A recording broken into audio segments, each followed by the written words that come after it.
প্রত্যেকদিন রাত্রে ঘুমানোর আগে অজু করে ঘুমাবেন, অজু করে ঘুমাবেন। যতক্ষণ আপনি ঘুমন্ত অবস্থায় থাকবেন, আল্লাহর পক্ষ থেকে একটি ফেরেশতা আপনার কাছে থাকবে যে সর্বক্ষণ জিকির করবে। ওই জিকিরের সওয়াব আল্লাহ তাআলা আপনার আমলনামায় দান করবেন। ওই অজু অবস্থায় যদি আপনি মৃত্যুবরণ করেন, রাতে অজু করে শুইলেন, শোয়ার পরে যদি মৃত্যুবরণ করেন ঘুমন্ত অবস্থায়, আপনার মৃত্যুটা শাহাদাতের মর্যাদা দান করে দিবেন। আপনি যদি অজু করে ঘুমান, সকালে উঠা পর্যন্ত প্রত্যেকটা সেকেন্ড আপনার জন্য নেকি লেখা হবে।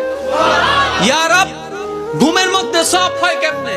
রব বলে, তোদেরকে জান্নাতে দেওয়ার জন্য আমি কৌশল ব্যবহার করলাম, কৌশল ব্যবস্থা করলাম।